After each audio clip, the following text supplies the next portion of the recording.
show with the club classic Proto 2021, a long-lost Earth Day anthem recently discovered in the archives here on Mars. That should take most of us back to the days when Mars was nothing but an evening star in the sky, and large social gatherings were still normal and carefree. Speaking of carefree, look out for 3 new OMAS flavors, pink, green and yellow. Pure calm in a tube.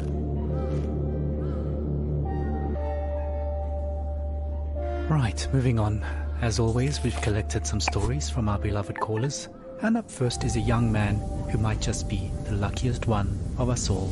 События, воспоминания, старые добрые времена, оригинальные источники, подлинные истории, надежда, вдохновение, драма, радионостальгия с Марса. I nearly missed the boat to Mars. I mean, the rumours about something big happening in Alphaville had been floating for a few years, and of course it was impossible to separate fact from fiction.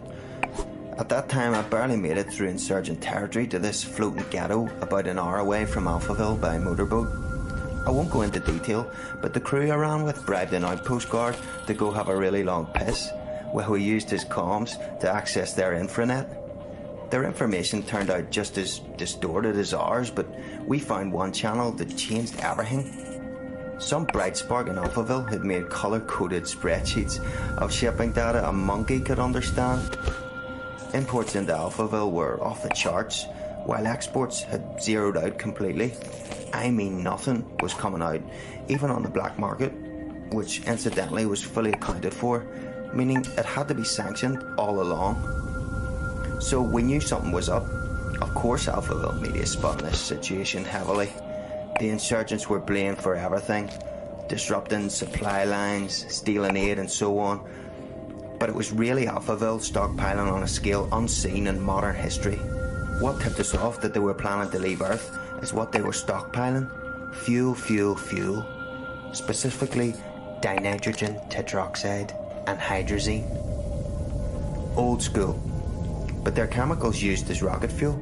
They're easy to store, but they're highly toxic and require careful handling, which explained another gruesome discovery: the covert shipping and dumping of bodies. A lot of bodies.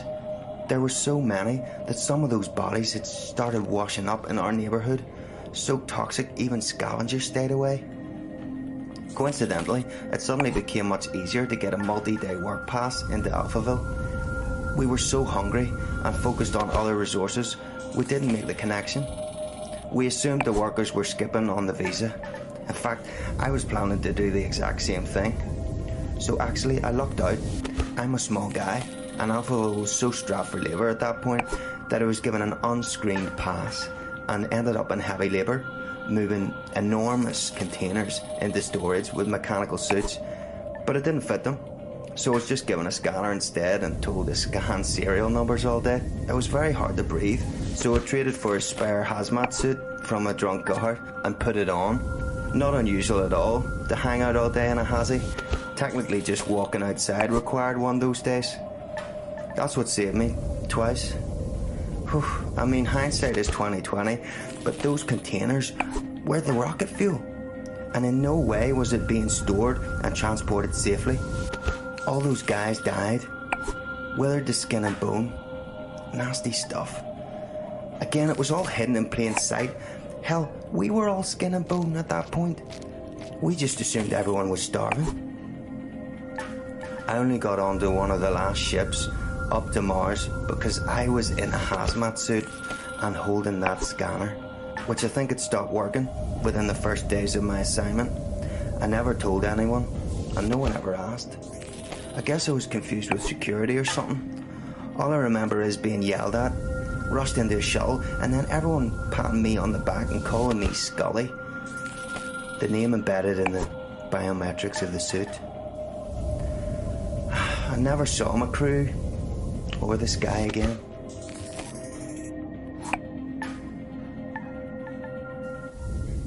Radio nostalgia from Mars. Wow, what amazing luck to be in the right suit at the right time. Just goes to show, dressing appropriately for the job can really go a long way. Speaking of dressing appropriately, here's a Mars fun fact. Despite an average temperature of well below minus 80 degrees centigrade, if you step outside without a suit on, you won't freeze to death, your blood will boil. That's due to the low atmospheric pressure outside. So please maintain your suits properly and follow decontamination protocols strictly at all times when returning from extra habitat activities. No suit, no life, as we say. Radio nostalgia from Mars. Right. How about a 21st century love song remixed for the 22nd? Who's watching who? Espionage or true love? I guess we'll never really be quite sure.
Orgasm as the world enters catastrophe through voyeuristic melancholy. You spy on me as I spy on you. That's how we know our love is true. They say that love is blind, that only the agency can see. No place for us to hide. No room for love to be.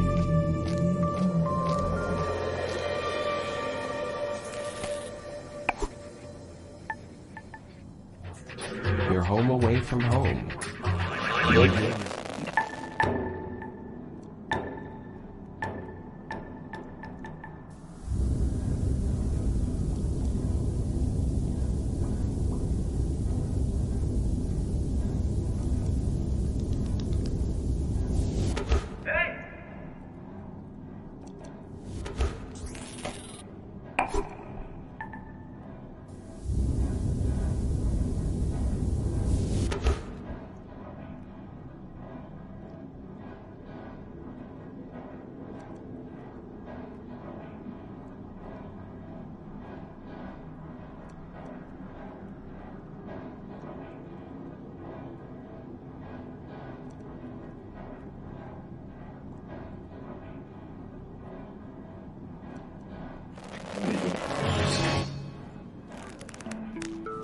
Ah, surveillance love song, an oldie, but a goodie.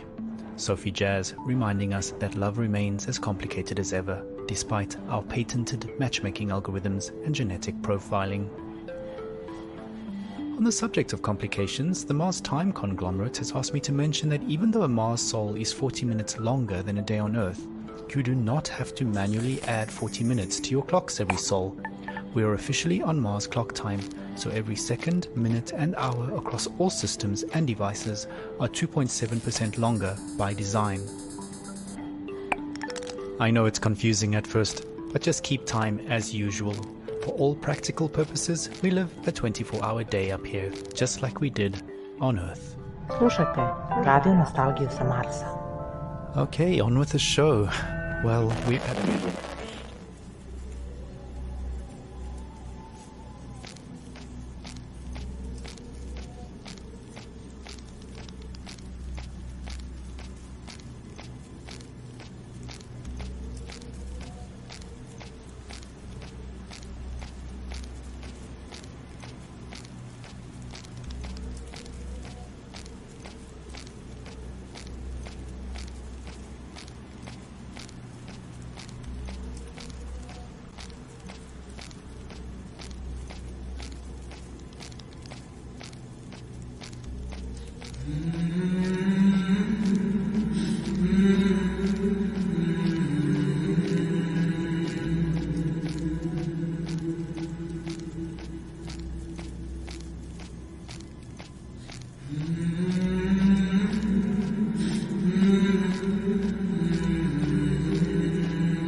Listen to the Game est un podcast produit par Podcut. Vous pouvez retrouver l'ensemble des podcasts du label sur podcut.studio. Et si vous avez l'âme et le porte-monnaie d'un mécène, un Patreon est aussi là pour les soutenir. Vous pouvez aussi retrouver le podcast sur Twitter @LTTG podcast ou sur Facebook. Je rappelle qu'une présentation globale du concept est disponible en épisode 0. Merci de votre écoute et à très vite.